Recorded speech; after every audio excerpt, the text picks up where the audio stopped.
องค์กรใหญ่ครับเราเป็นเบอร์หนึ่งมาตลอดแล้วก็ขยายธุรกิจมากมายในขณะเดียวกันก็ต้องบริหารภายในต้องไปมากกว่านี้บียอนไปเรื่อยๆเป็นแสนล้านอะไรคือคุณสมบัติสำคัญมากสำหรับการเป็นผู้นำผมว่าการลงรายละเอียดนะผมว่าสำคัญพอดีมันเป็นธุรกิจค้าปลีกมันต้องลงรายละเอียดคือ retail is detail ผมว่าสภาพแวดล้อมในแต่ละปีมันเปลี่ยนแล้วพฤติกรรมผู้บริโภคก็เปลี่ยนเทคโนโลยีก็เปลี่ยนการแข่งขันก็เปลี่ยนเพราะฉะนั้นอันนี้คือความท้าทายสำคัญเลยอันหนึ่งที่หนีไม่ได้คือในองค์กรเราต้องปรับตัวตอนนี้พนักงานกี่คนประมาณ10,000 กว่าคนไม่รวม PC นะ PC อีกประมาณสัก10,000 กว่าคนเราจะทำยังไงให้ลูกค้าเนี่ยอยู่ในอีโคซิสเต็มของเราหมายถึงว่าตั้งแต่ซื้อให้เขามาซื้อของเราวนไปจนถึงว่าเขาเลิกใช้อยากจะเปลี่ยนและก็มาเปลี่ยนกับเราอันที่2คือประสบการณ์การช้อปปิ้งในสโตร์หรือเวลาลูกค้าเดินเข้ามาในร้านลูกค้าก็มาเดินซื้อสแกนซื้อหยิบใส่ตะกร้าจ่ายเงินกลับเลยหรือแม้แต่สินค้าบางอย่างที่เรายังไม่ได้เอามาขายแต่เป็นสินค้าเทรนด์ในอนาคตลูกค้าต้องการเราก็จะทำ Pre-order เรื่องของ Sustainable Innovation ก็จะมี2เรื่องก็คือเรื่องของ Green Energy และเรื่องของ Circular Economy ที่เป็น Closed Loop ที่เราทำร่วมกับทางพาร์ทเนอร์เรา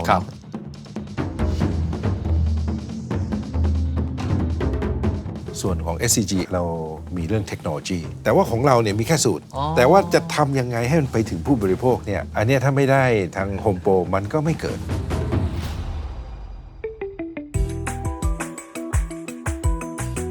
The Secret Sauce สวัสดีครับผมเคนนักครินทร์และนี่คือ The Secret Sauce What's your secret สนับสนุนโดย Home Proเมื่อพูดถึงบ้านนะครับผมเชื่อว่าใครหลายคนจะนึกถึงแบรนด์หนึ่งนะครับที่เป็นผู้ประกอบการในอุตสาหกรรมนี้อันดับหนึ่งเลยก็คือ Home Pro ครับเขาขายของสินค้าตกแต่งบ้านสินค้าที่จำเป็นกับบ้านมากมายรวมไปถึงเรื่องของสินค้าที่เกี่ยวข้องกับการก่อสร้างเรื่องของช่างด้วยนะครับผมเชื่อว่าสิ่งที่น่าสนใจที่เราจะชวนคุยในวันนี้นอกเหนือจากอินไซต์ที่เราจะได้จากอุตสาหกรรมนี้แล้วว่ารีเทลในมุมมองของการขายสินค้าที่เกี่ยวข้องกับบ้านนั้นมันมีรายละเอียดแบบไหนหรืออย่างไรแต่คือสิ่งที่เบอร์หนึ่งในอุตสาหกรรมอยากจะตั้งเป้าให้ตัวเองเป็นแสนล้านบาทให้ได้ภายใน5 ปีข้างหน้าเป็นโจทย์ที่ท้าทายนะครับเพราะว่าการเป็นแชมป์ว่ายากแล้วการรักษาแชมป์นั้นยากยิ่งกว่ายิ่งเผชิญกับความท้าทายในยุคปัจจุบัน sustainability เรื่องของเทคโนโลยีพฤติกรรมผู้บริโภคแบบใหม่ๆและ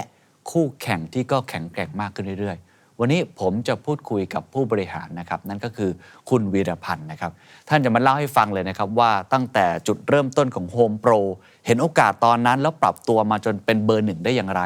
และการเป็นเบอร์หนึ่งในครั้งนี้มันมีแผนอะไรเขาบอกว่าแผนเขาคือ 3S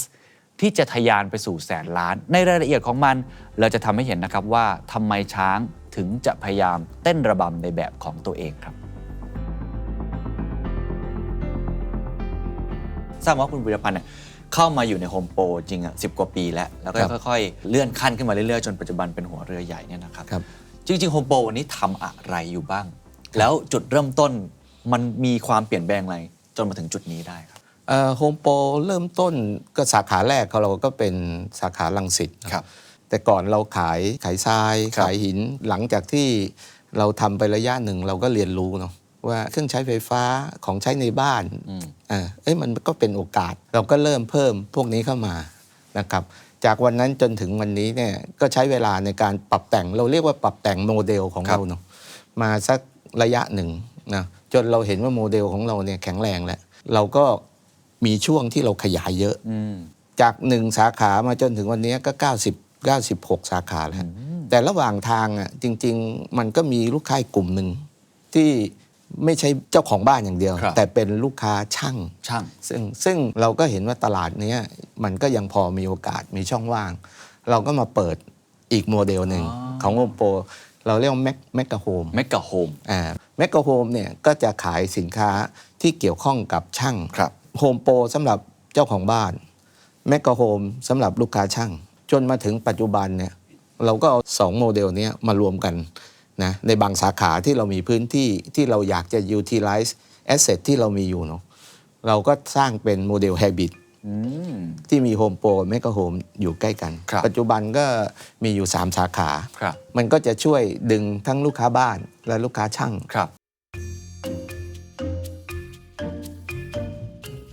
คือแรกเริ่มเดิมทีเนี่ยไม่มี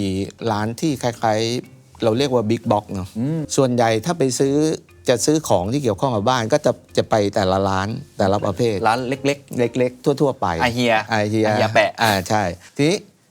มองเห็นว่าในเมืองนอกเนี่ย ครับ เขาเองก็มีบิ๊กบ็อกแล้วก็มันเป็นสามารถทำเรื่อง one stop shopping ได้ก็เกิดไอเดียที่มาสร้าง ครับ ตัวโฮมโปรขึ้นมา ครับ ก็ปรับจูนโมเดลไปเรื่อย ครับ ๆว่าสินค้าอะไรที่เหมาะกับลูกค้าแล้วก็ให้เขาสะดวกจนปรับมาเป็น one stop shopping ของลูกค้าจริง ครับ ๆ ที่เป็น end user เนอะแต่ช่างเนี่ยเราก็มีแค่เสริมๆเข้าไปครับ เพราะอะไรครับ เพราะจริงๆเนี่ยในสินค้ากลุ่มพวกเนี้ยอันที่หนึ่งอ่ะมันแฮนเดิลยากนะอันที่สองเนี่ยมันมีร้านทั่วๆไปที่เขาขายกันอยู่แล้วนะครับเพราะฉะนั้นในพื้นที่จำกัดของเราเนี่ยทำยังไงเราถึงจะ utilize ไอ้ตรงนี้ให้ได้ประโยชน์ที่สุดเนี่ยเราก็มองว่าสินค้าตกแต่งหรือสินค้าที่จำเป็น เช่น เครื่องครัวชุดครัวที่เกี่ยวข้องห้องครัวที่นอนเครื่องใช้ไฟฟ้าทีวีต่างๆเนี่ยเป็นสิ่งที่ลูกค้าเนี่ยมีความต้องการ ครับ ในการที่เขาจะเอามาใช้ในบ้านอยู่แล้ว เพราะฉะนั้นมองเห็นตลาดเนี้ยก็เลยมีการปรับพวกนี้เข้ามา ครับฟังแล้วเห็นภาพครับว่ามองเห็นความต้องการที่เกิด ครับ ขึ้นแล้วก็ปรับ แล้วพอเริ่มปรับมาจนมาถึงปัจจุบันที่เป็นเบอร์หนึ่งแล้วมีความแข็งแกร่งอย่างยิ่งเนี่ยก่อนที่เราจะไปคุยเรื่องความท้าทาย หรือว่าอนาคตที่จะไปต่อนะครับ ครับ อะไรคือ The Secret Sauce ของ Home Pro ครับอะไรคือสิ่งที่ทำให้ Home Pro เดินมาถึงจุดนี้ได้ เป็นที่ครองใจผู้บริโภค สิ่งที่เราให้ความสนใจมากอันดับแรกก่อนคือเรื่องสินค้าเนาะ ครับ สินค้าต้องตอบโจทย์ลูกค้า อันที่สองคือเรื่องบริการ เพราะบางทีเนี่ยมีสินค้าแล้วไม่รู้จะหาบริการที่ไหน เพราะฉะนั้นสิ่งที่เราพยายามปรับเนี่ยเรื่องสินค้าบริการ และอีกเรื่องหนึ่งคือปรับเรื่องของ customer service ช่วงแรก ๆ เราอาจจะได้รับคำคอมเพลนเยอะนะแต่ช่วงหลังเนี่ยที่เรามีการปรับจูนแล้วสร้างไอ้ตรงนี้จริงจังเนี่ยเราก็ได้รับการตอบรับที่ดีเขาก็จะมีชมมาค่อนข้างเยอะ เราก็ไม่ได้หยุดนิ่งนะเราก็ปรับจูนไปเรื่อยๆ สินค้าเนี่ยแรกๆก็อาจจะไม่ได้เยอะแค่นี้ อาจจะมีบางส่วน เช่นไอ้พวกกลุ่มเกี่ยวกับ houseware อย่างเงี้ยนะอุปกรณ์จัดเก็บต่าง ครับ ๆ พวกเนี้ยก็ค่อยๆเพิ่มขึ้นมา มันก็คือดูความต้องการของลูกค้าแล้วก็เราปรับแต่งโมเดลให้มันฟิตกับความต้องการของ ค ลู รับ กค้า แต่ว่าปรับไปเรื่อยๆ ผมได้ยินคำนี้บ่อยมากว่าปรับจูนไปเรื่อยๆ ใน ครับ ฐานะผู้บริหารเองหรือว่าคนที่เคยเป็นลูกหม้อแล้วค่อยๆ เห็นความเปลี่ยนแปลงเนี่ยนะครับ การปรับของโฮมโปรมันเป็นยังไงอะมันปรับกันแบบเร็วไหมฮะ หรือว่าทุกครั้งที่เกิดปัญหาในทีมคุยกันยังไง อันนี้แบบอาจจะเปิดให้เห็นการจัดการภายในหลังบ้านเลยเพราะว่าผมคิดว่านี่คือหัวใจสำคัญนะในการปรับตัวกับตลาดที่เปลี่ยนหรือผู้บริโภคที่มีความต้องการเปลี่ยนไปเรื่อย ครับเรื่องค้าปลีกเนี่ยมันต้องลงรายละเอียด ใครทำงานดีไม่ดีเนี่ยให้ไปดูในสาขา เพราะทุกอย่างเนี่ยมันส่งผลไปที่พื้นที่ขายหมดผู้บริหารเราเนี่ยเกือบทุกยุคแหละนะก็ลงรายละเอียดนะไปถึงหน้าร้าน เพราะฉะนั้นการที่ผู้บริหารลงพื้นที่ขายเนี่ยก็จะทำให้เห็นในจุดอ่อน และเห็นความต้องการของลูกค้า ครับ เพราะฉะนั้นมันก็จะเป็นฟีดแบ็กกลับมาที่เราจะต้องมาปรับเปลี่ยนพวกนี้ครับ ๆแสดงว่าต้องลงรายละเอียด ใช่ใช่ คือ retail is detail อ่ะจะว่างั้นก็ ใช่ ได้ ใช่ครับ ไม่ว่าจะเป็น พูดเนี่ยครับ สินค้าที่เกี่ยวข้องกับบ้านก็ตามที ครับ แต่ว่ามันต้องลงไปดูว่าลูกค้าต้องการอะไรความเปลี่ยนแปลงคืออะ ค ไร รับครับ อันนี้คือสิ่งสำคัญที่เป็น ครับ เคล็ดลับเลยนะครับ แล้วในตลอดระยะเวลาที่ผ่านมาจนมาถึงปัจจุบันน่ะมีความท้าทายอะไรใหญ่ที่สุดไหมครับมีวิกฤตบ้างไหมครับ วิกฤตก็ช่วงโควิด เราก็ถูกปิดร้านเนาะ ถ้ามองว่าต้องปิดสาขาเลย ปิดสาขาเลย เพราะว่าตั้งแต่เปิดมาไม่เคยปิดเลย ปกติก็ คือ เพิ่มไปเรื่อยๆ ใช่ ไหม ใช่เพิ่มสาขาไปเรื่อยๆ แล้วก็เราไม่เคยปิดเราทำงาน 365 วันนะเปิดร้านขายตลอด พอเจอวิกฤตปุ๊บก็งงเหมือนกันนะว่าจากที่ทำงานตลอดเวลามันมาปิดทีนี้พอถึงวิกฤตช่วงนั้นน่ะความต้องการของลูกค้ามันก็ยังมีเนาะเพราะบ้านก็ยังมีปัญหาอยู่ถึงแม้มีวิกฤตโควิดนะครับ เช่นปั๊มน้ำเสียสุขภัณฑ์เสียหรืออะไรพวกเนี้ยมีคนที่ต้องหาซื้ออะนะครับ เราก็เปิด Shop for You จากเดิมที่เราไม่เคยใช้ไลน์ในการขายเลยนะ ไม่เคยเลย ไม่ แต่ เค ก่อน ย หนา เลย นั้นมีอีคอมเมิร์ซอยู่แล้ว มีแต่ก็ไม่ ไม่ได้เน้น แข็งแรง หลังจากนั้นเนี่ยพฤติกรรมลูกค้าเปลี่ยน ทีนี้ผมว่าสิ่งที่น่าสนใจคือตรงนี้แหละครับว่าโจทย์ธุรกิจไม่เหมือนเดิมแล้วจริง ครับ พฤติกรรมเปลี่ยนเทรนด์ใหม่ๆ เกิดขึ้นมากมาย sustainability ครับ เรื่องของ health conscious มากขึ้นใส่ใจสุขภาพมากขึ้น หรือ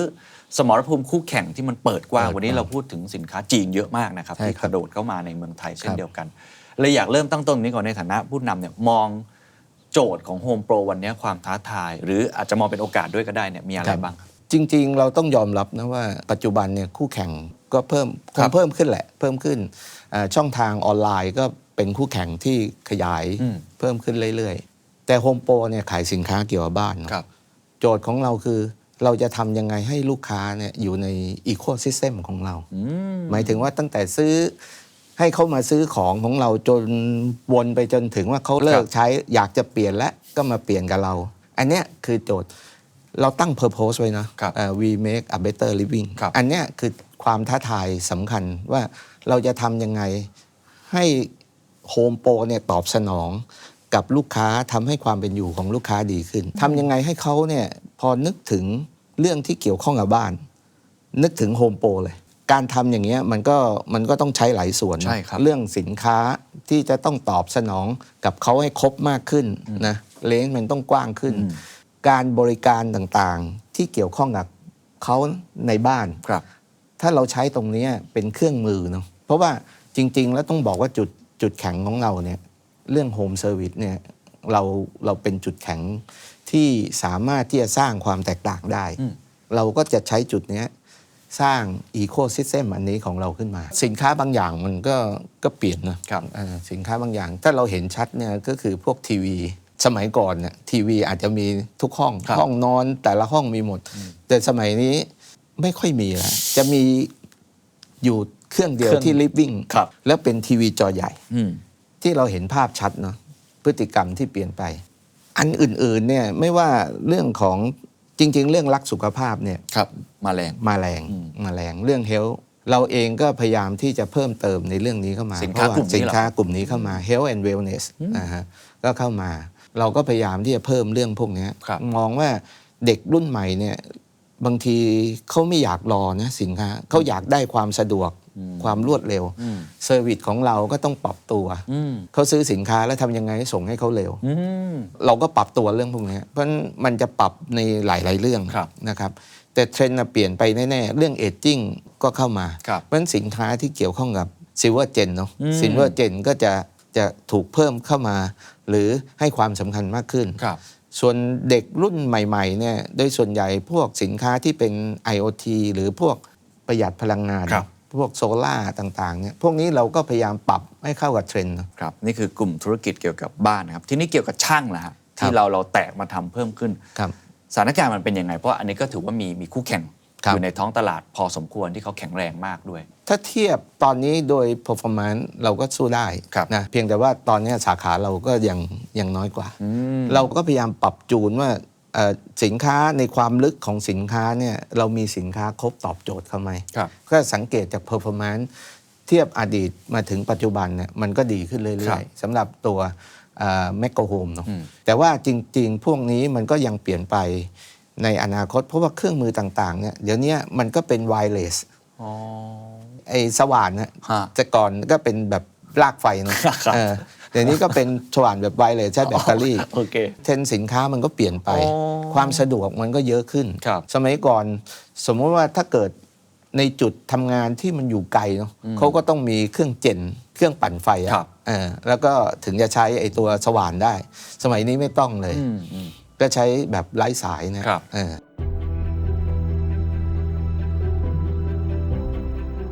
ทีนี้ผมเห็นมีการแถลงข่าว ครับ ตั้งเป้า100,000,000,000ครับ ครับผมฮะ 100,000,000,000ถือว่าท้าทายมาก อันนี้ตั้งเป้าเป็นรายได้ภายในกี่ปีนะครับ 5 ปีครับ 5 ปีนับจากปี 2567 ไป ครับ ตอนนี้อยู่ที่ประมาณเท่าไหร่นะครับ ตอนนี้อยู่ประมาณ 70,000 อะไรที่ทำให้ถึงครับ กลยุทธ์คืออะไรครับ โอ้หลายอย่างเลย ครับ ฮะ เชิญเลยครับ เราก็มี 3S นะ S แรก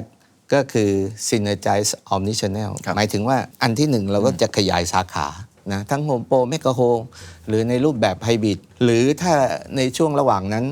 เรามี Business Model ดีๆ ที่เราทดลองแล้วเกิดขึ้นได้ เราก็จะขยาย ครับ อันที่สองเราก็ไปมุ่งที่ตัวแพลตฟอร์มของเรา ซึ่งเรามีโฮมโปรออนไลน์อยู่ ต้นฉบับก็คือมาจากสาขาสินค้าที่ขายในสาขาเราเนาะมันก็จะเกี่ยวข้องกับบ้าน แต่ความครบอ่ะมันไม่พออเพราะว่าสินค้าที่อยู่ในสโตร์เนี่ยมันวางได้แค่ระดับหนึ่งเองเราก็จะขยายเลนส์ของโฮมโปรออนไลน์นะครับให้มีสินค้าตอบโจทย์มากขึ้น หาเวนเดอร์ใหม่ๆหาสินค้าในแคตตากรีใหม่ๆที่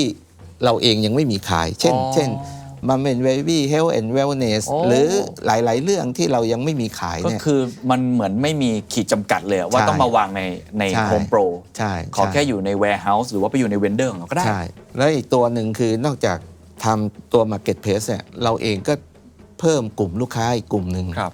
คือกลุ่มลูกค้า B2B ครับ B2B ผมแยกเป็น 2 กลุ่มเนอะกลุ่มเราเรียกว่า Commercial คือลูกค้าที่ซื้อของไปใช้แล้วหมดไป เช่น โรงแรมรีสอร์ทร้านอาหารออฟฟิศสำนักงาน เหมือนของคุณเคน ครับ ก็ถือว่าเป็นถ้าซื้อของเรา เป็นกลุ่มลูกค้า เป็นลูกค้า B2B ครับ แล้วแหละ ครับ แล้วเราก็มีเรื่องของ Professional อีกกลุ่มหนึ่งเนาะ Professional คือพวกกลุ่มช่าง ช่างผู้รับเหมาบริษัทรับสร้างบ้าน ครับ เราก็จะเจาะกลุ่มลูกค้าตรงนี้ โดยที่เราทำแพลตฟอร์ม B2B ขึ้นมา อ๋อเหรอครับ จะทำให้เขาเนี่ยสามารถที่จะซื้อของที่เป็นซื้อซ้ำอ่ะ อืม เข้ามาได้ง่ายขึ้น ซึ่ง สะ จะ ดวกขึ้น แยกกันกับ แยกกัน B2C เลย แยก แย แพ ก ลต กั ฟอน ร์มอันนี้ใช้ชื่อว่าอะไรครับ โฮมโปร B2B อ๋อ ครับ เข้าใจแล้ว ซึ่งอันนี้ก็จะทำให้มีรายได้จากสองทาง สองทาง ซึ่งนี้เริ่มไปแล้วด้วยทั้งหมดเลย เริ่มไปแล้ว ครับ แต่การเริ่มเนี้ยเราเริ่มจากโครงสร้างที่เรา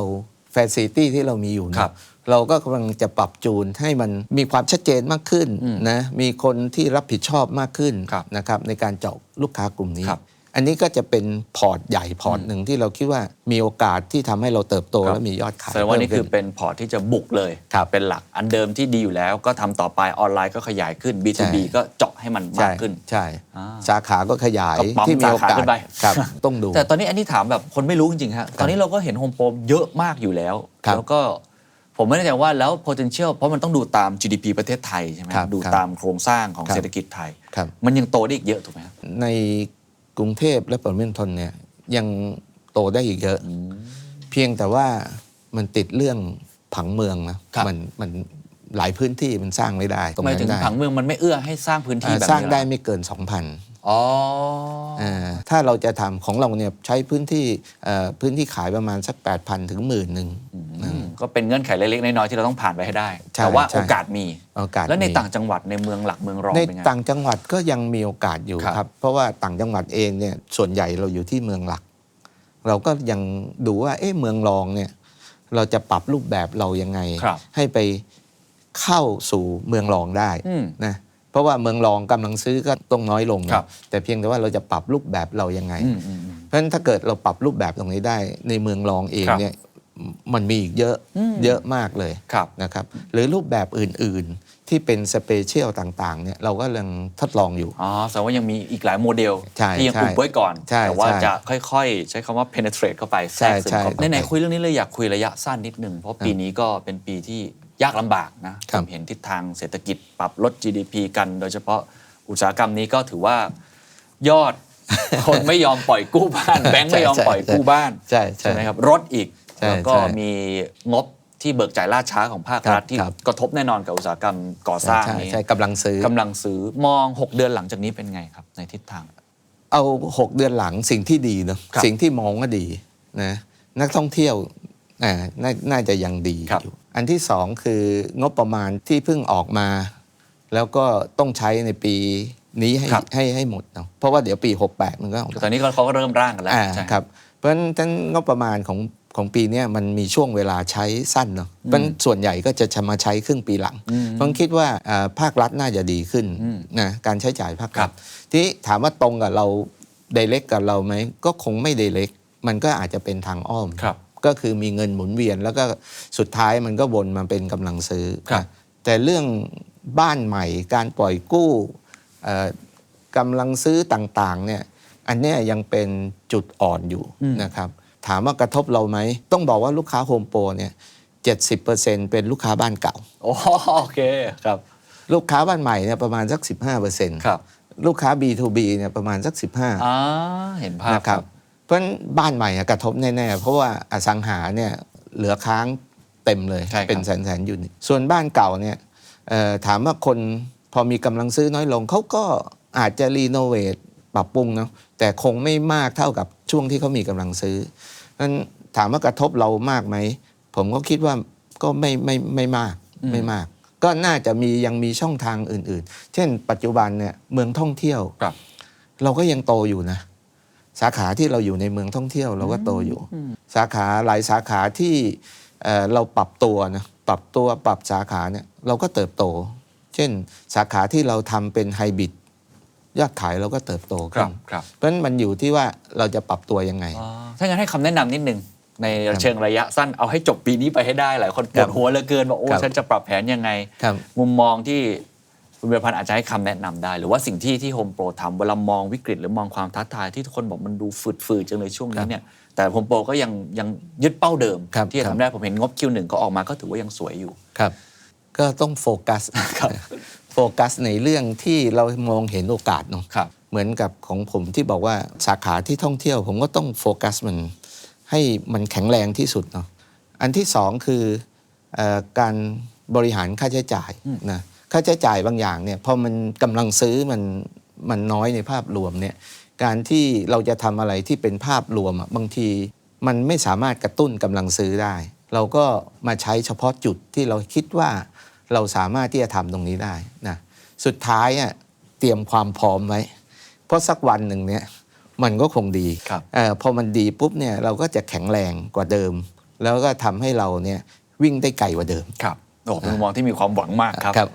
ทีนี้กลับมาครับคุยระยะยาวแสนล้านของเราเมื่อกี้อันแรกคือการสร้างซินเนจี Synergy ให้เกิดขึ้น ครับ อีก2ข้อละครับ อีกข้อหนึ่งก็คือ superior experience ก็คือการสร้างประสบการณ์ ครับ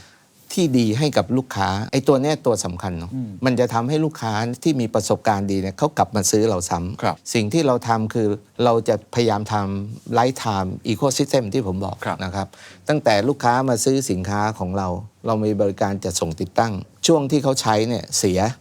เราตั้งศูนย์ซ่อมขึ้นมาเอง จากเดิมที่เราไม่มีศูนย์ซ่อมเนี่ยสินค้าหลายตัวที่ต้องส่งให้เวนเดอร์ซ่อมเนี่ยใช้เวลาบางที2 เดือน 3 เดือน โอ้ ปัจจุบันเนี่ยใช้เวลา5 วัน 7 วัน ซ่อมเองเลย ซ่อมเองเลย ช่วงที่เขาใช้จนเขารู้สึกว่าเขาอยากจะเปลี่ยน แต่ไม่รู้ว่าจะเอาสินค้าไปทิ้งไว้ที่ไหน เช่นที่นอนสุขภัณฑ์อย่างเงี้ยเราก็มีแลกเก่าเพื่อโลกใหม่นะครับเทรดอิน ครับ นะครับจริงๆก็คือเขาแค่ให้เราเอาไปทิ้งเนี่ยก็ดีแล้ว แต่เรายังให้มูลค่าในการที่เขามาซื้อสินค้าใหม่ ครับเพราะ นะ ป ค ก รับ ติแค่เอาไปทิ้งเนี่ยมีค่าใช้จ่ายนะครับ ครับหลังจากนั้นเนี่ยไอสินค้าที่เราเทรดกลับมาเนี่ยเราก็พยายามที่จะกำจัดให้ถูกวิธีเนาะอันไหนที่พอใช้ได้เราก็เอาไปให้กับหน่วยงานที่เขาจะ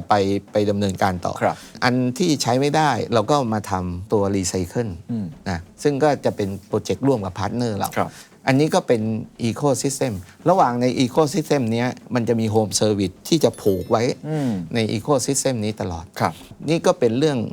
สำคัญอันหนึ่ง ครับ ที่เราอยากจะทำไลฟ์ไทม์อีโคซิสเต็มเนาะอันที่สองคือประสบการณ์การช้อปปิ้งในสโตร์ก็เราจะดูตั้งแต่เจอนี่ลูกค้าเข้ามาร้าน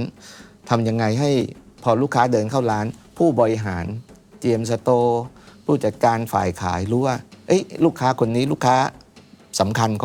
ของสโตร์เดินเข้ามาในร้านแล้วหรือเวลาลูกค้าเดินเข้ามาในร้านจะทำยังไงให้เขาบางทีสแกนแอนด์โกะลูกค้าก็มาเดินซื้อสแกนซื้อหยิบใส่ตะกร้าจ่ายเงินกลับเลย ครับ หรือแม้แต่สินค้าบางอย่างเนี่ยที่เรายังไม่ได้เอามาขาย แต่เป็นสินค้าเทรนด์ในอนาคตลูกค้าต้องการ เราก็จะทำพรีออเดอร์สร้างให้พรีออเดอร์ได้ อันนี้ได้เริ่มทำไปบ้างหรือยังครับ พรีออเดอร์เริ่มทำ สแกนแอนด์โกก็ สแกนแอนด์โกอยู่ในช่วงของการพัฒนา ครับแต่ทำแน่ จะทำแน่ครับพวกเนี้ยเป็นการสร้างประสบการณ์ที่ดีให้กับลูกค้า อีกตัวหนึ่ง BYOD ตัวนี้เป็นตัวหลัก Bring Your Own Device ครับ สมัยก่อนเนี่ยจะมีเครื่องมือที่เป็นแท็บเล็ตเนาะ ครับ สโตร์หนึ่งก็อาจจะให้ 10 เครื่อง แต่ละสโตร์ไปใช้เวลาที่จะบริการลูกค้า ไปดูเรื่องของHome Inspire เพราะว่าเรามีออกแบบบ้านแต่ละแบบให้ หรือแม้แต่จะรับออเดอร์จากลูกค้าเช็คสต็อก เช็คคิวจัดส่งอะไรเงี้ย ครับ เราก็ใช้แท็บเล็ต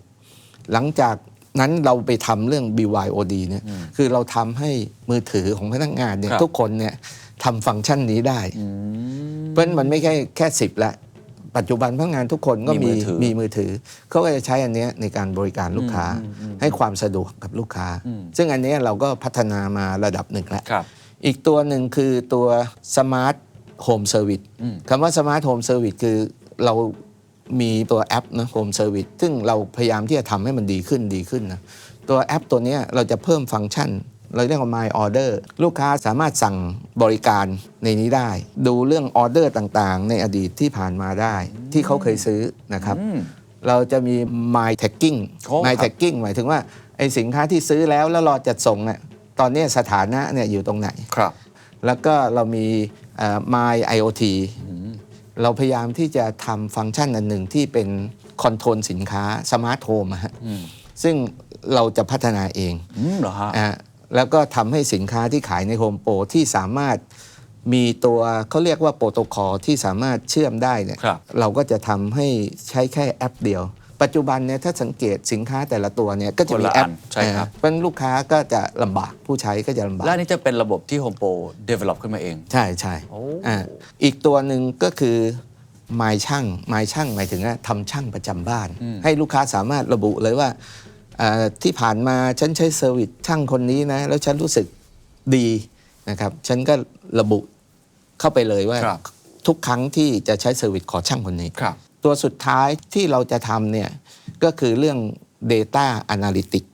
เพราะว่าข้อมูลเรามีเยอะมากเพราะ Transaction ปีงเรามีเป็นล้านเราก็จะเอามาศึกษาพฤติกรรมลูกค้าเนาะเพื่อที่จะทำให้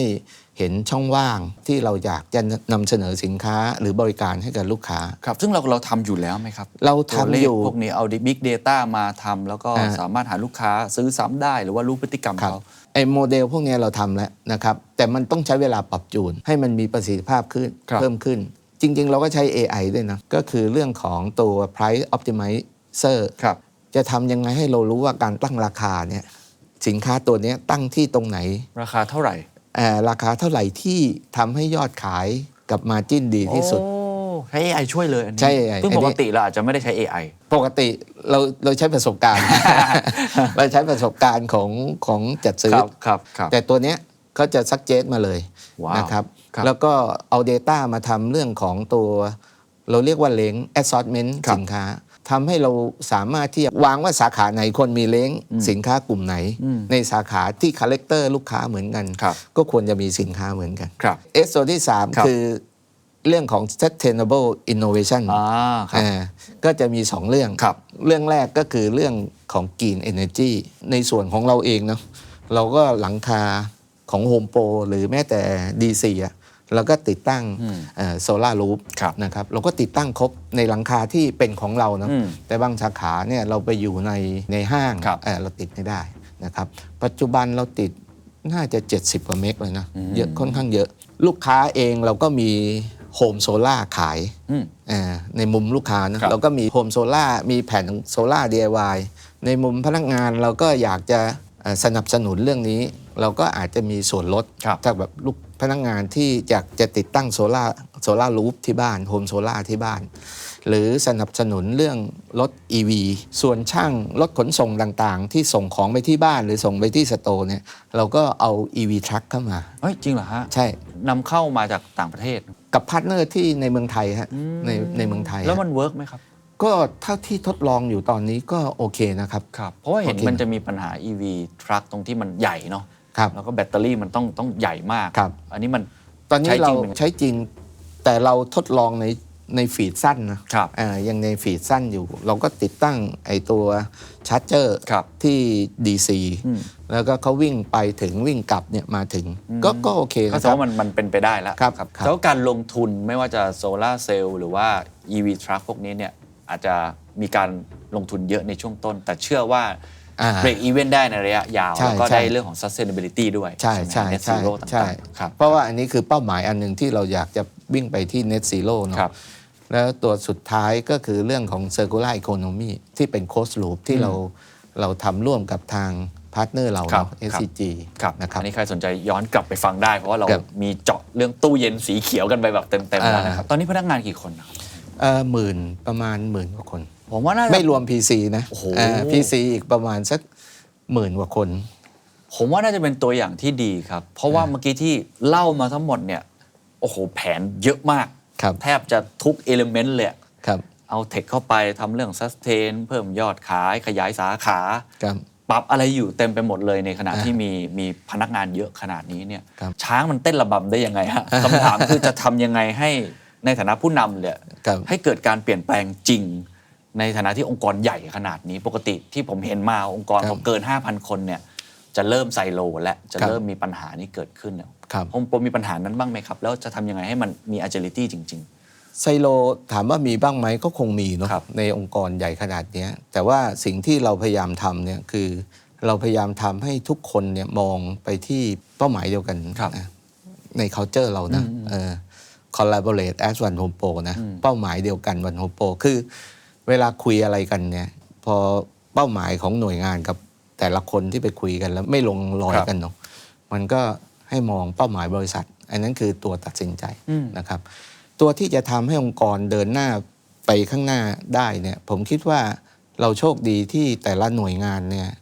เขาลงรายละเอียด ไม่ว่า Operation จัดซื้อ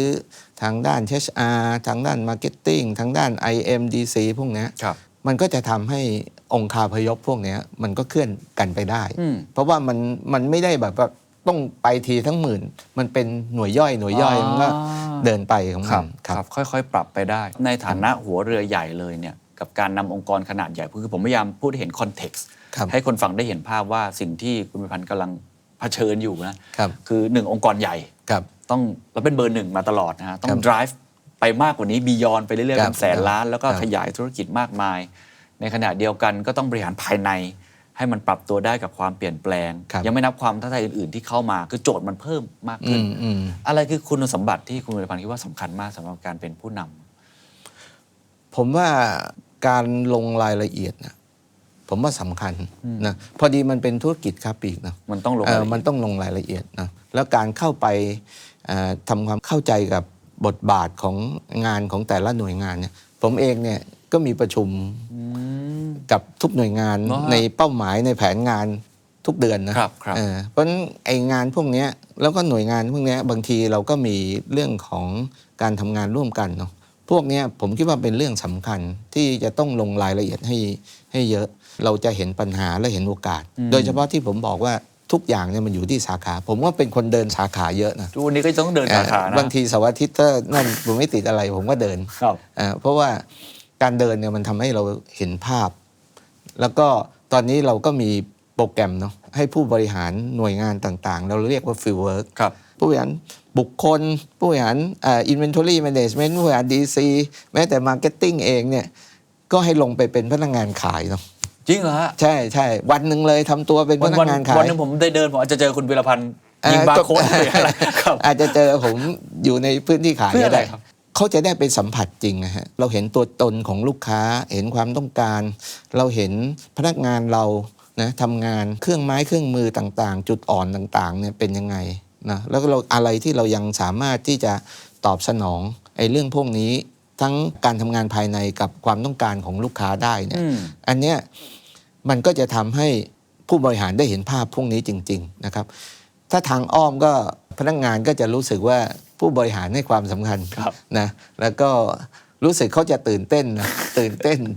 ว่าอยู่ดีๆ morning meeting นะปกติรีเทลเนี่ยเช้าจะมี morning meeting ครับ จะมีผู้บริหารไปนั่งอยู่ morning meeting กับเขาด้วยนะก็เป็นอะไรที่ดี แล้วก็เห็นว่าตรงเนี้ยผู้บริหารระดับสูงไปเนาะเราก็เริ่มมองนะเดี๋ยวจะให้ผู้บริหารระดับกลางลงมาหน่อยนะซึ่งเริ่มมีบางหน่วยงานเริ่มทำวันนี้แล้ว ครับ ก็ฟีดแบ็กมาภาพก็ดี ครับ เขาเห็นของจริงมากขึ้น แทนที่จะอยู่แต่ในออฟฟิศเนาะ ครับ จากการพูดคุยกับคุณวีรพันธ์ครับเราได้เห็นถึงแผนการของ Home Pro ในการมุ่งสู่เป้าหมายยอดขายแสนล้านบาทภายใน 5 ปีหนึ่งในกลยุทธ์สำคัญที่เห็นเป็นรูปธรรมชัดเจนแล้วก็คือการสร้าง closed loop circularity หรือระบบเศรษฐกิจหมุนเวียนแบบปิดให้เกิดขึ้นจริงครับแต่เนื่องจาก Home Pro เป็นผู้ค้าปลีกเขาไม่ได้เป็นผู้ผลิตโดยตรงจึงจำเป็นต้องมีพันธมิตรทางธุรกิจต้นปีครับเขาได้มีการแถลงข่าวจับมือกับ SCG ซึ่งถือได้ว่าเป็นผู้เชี่ยวชาญด้านวัสดุก่อสร้างและเทคโนโลยีรีไซเคิลครับ SCG จะเข้ามาทำหน้าที่แปรรูปชิ้นส่วนที่ใช้แล้วให้กลายเป็นวัตถุดิบใหม่พร้อมนำกลับเข้าสู่กระบวนการผลิตอีกครั้งความร่วมมือครั้งนี้ไม่ได้มุ่งหวังเพียงแค่เป้าหมาย Net Zero เท่านั้นครับแต่ยังเป็นการเติมเต็มซึ่งกันและกันในด้านทรัพยากรและความเชี่ยวชาญของทั้ง2บริษัทอีกด้วยแล้ววันนี้เราได้รับโอกาสพิเศษครับเพราะว่าคุณธรรมศักดิ์แม่ทัพ CEO ผู้บริหารของ SCG มาร่วมพูดคุยถึงความร่วมมือครั้งสำคัญนี้ระหว่าง Home Pro และ SCG ด้วยตัวเองครับใคร approach ใครก่อนครับพอเราทำเรื่องเทรดอินเยอะขึ้นนะครับแล้วเราก็พยายามที่จะหาว่าสินค้าที่เราได้รับกลับมาเนี่ยมีส่วนไหนที่สามารถเอามาทำรีไซเคิลได้เว็บแรกที่มองก็มองที่ SCG เลยเพราะว่าจริงๆเนี่ย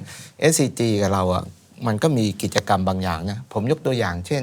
กล่องกระดาษอย่างเงี้ย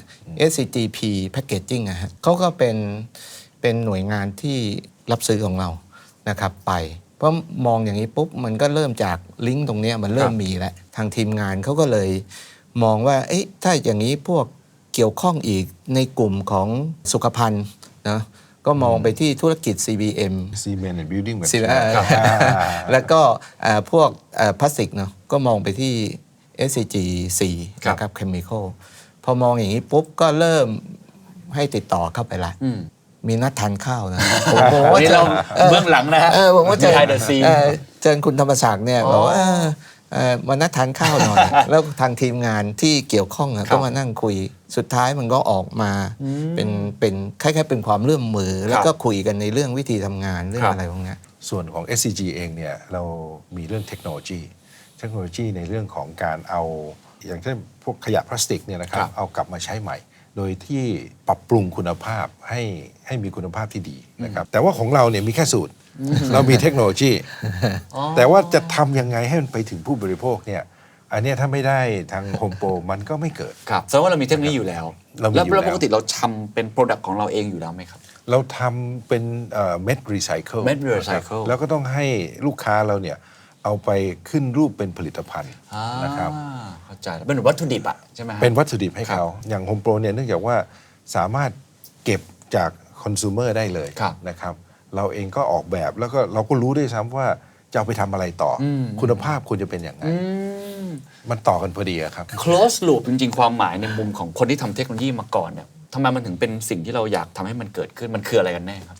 สำหรับคนที่ทำเทคโนโลยีเนี่ยนะครับเราเนี่ยอยากจะทำของที่มีคุณภาพที่ดีแต่ของที่มีคุณภาพที่ดีเนี่ยมันขึ้นอยู่ว่าคุณเอาไปใช้ทำอะไรของเนี่ยถ้าเอาไปใช้ทำเครื่องไฟฟ้าก็แบบหนึ่งของเนี่ยไปใช้ทำถุงขยะก็แบบหนึ่งคุณภาพที่ดีของถุงขยะกับคุณภาพที่ดีของเครื่องไม่เหมือนกันตรงนี้คือโจทย์ที่ยากที่สุดสำหรับคนที่ออกแบบเขาเรียกว่าresin design นะครับไอ้ตัวเม็ดดีไซน์นะครับถ้าเรารู้โจทย์ชัดว่าอยากได้แบบไหนยังไงเนี่ยด้วยเทคโนโลยีที่เรามีทั้งหมดเนี่ยเราทำได้อันนี้อันที่หนึ่งคือว่าเราถึงคลิกเลยว่าถ้ารู้โจทย์อันนี้สำหรับเราเนี่ยถือว่า 40% อีกเรื่องหนึ่งที่ยากก็คือว่า raw material ที่เป็นขยะที่เข้ามาเนี่ยจริงๆแล้วมันแกว่งเพราะว่าคุณภาพของมันคุณภาพหรือว่าชนิดตรงนี้ก็คือความยากนะครับคนที่ทำเรื่องรีไซเคิลที่ไปไม่ถึงจุดที่มันเป็นธุรกิจได้เนี่ยก็เพราะว่าบริหารจัดการตรงนี้ไม่ได้นะครับเข้าใจนะเนี่ยแต่คราวนี้เนี่ยทางโฮมโปรบอกว่าผมเก็บกลับมาเองผมรู้ว่าเนี่ยของไฮเออร์อันนี้ของซัมซุงอันนี้ของแต่ละแบรนด์นะครับพวกนี้เอามาเนี่ยเรารู้คุณภาพเราสามารถที่จะ mix ได้ว่าอันนี้เอามา mix กันนี้นะครับออกมาเนี่ยให้แล้วใส่ตัว additive ใส่ตัวสารเพิ่มประสิทธิภาพเข้าไปเนี่ยเราสามารถดีไซน์ได้สำหรับเราแล้วเนี่ยเราก็มองว่า close loop ได้เนี่ยนะครับ efficiency ของการทำพวกนี้จะดีที่สุดหนึ่งคือว่า waste คุณจะน้อยลงไปอีกแล้วก็ target performance จะเข้าใกล้สิ่งที่ดีที่สุดเนี่ย ultimate performance เนี่ยดีที่สุดนะครับเรื่องนี้ดีแล้วก็ลดขยะคำถามคือทำยังไงให้มันเกิดขึ้นจริงครับพอจบจากมื้ออาหารมื้อนั้นเสร็จปุ๊บเราเริ่มต้นคุยกันต่อยังไงและแบ่งงานกันแบบไหนครับโปรเซสมันเป็นยังไงจะเล่าให้ฟังนิดนึงครับจริงๆรู้บทบาทว่าทางจัดเก็บ นะครับการต่อเข้ากับsupply chain เนี่ยทาง Home Pro เป็นคนทำ อันนี้เป็นหน้า อัน ที่ นี้ ของเขา อันนี้เป็นเหมือนว่าบทบาทหลัก ครับ เรื่องของ catalyst design นะครับเรื่องของการบริหารจัดการ supply chain จากจุดจัดเก็บมาจุด processing เนี่ยเราท ครับ ำเพียงแต่ว่าพูดแบบเนี้ยมันเหมือนกับว่ามันแบ่งชัดเจน แต่ในความเป็นจริงไม่ใช่ฮะในความเป็นจริงคือว่าเราอยากจะได้ supply chain ที่ efficient เนี่ยเราก็ต้องเชิญ Home Pro มาดูด้วยว่าทำไมเราถึงจำเป็นต้องได้ classification ทำไมต้องแยกกองแบบนี้ทำไมต้องไม่ปนเปื้อนแบบนี้ ครับ เพราะว่าสมมุตินะฮะถ้าปนเปื้อนมาเนี่ยมันต้องใช้สารเคมีมันต้องใช้กระบวนการในการแยกไม่ให้เกิดการปนเปื้อนเนี่ยอีกมหาศาล ครับ แต่พอต้นทางบอกว่าอ๋อเข้าใจแล้วมันเป็นปัญหาอย่างนี้นี่เอง จัดแยกกองให้เสร็จจบเลยฮะ อีกบทบาทหนึ่งคือหลังจากได้เม็ดตัวรีไซเคิลนะบทบาทของ Home Pro เนี่ยที่จะต้องไปคอนวินส์ให้ซัพพลายเออร์นะ อันนี้แหละครับ เอาเม็ดพลาสติกอันเนี้ย ครับ ไปใช้นะในวันที่เราประกาศแผนของเรา Next Chapter เนี่ยเวนเดอร์เองซัพพลายเออร์เองเขาก็รู้แหละเรามีแผนอันนี้ แล้วก็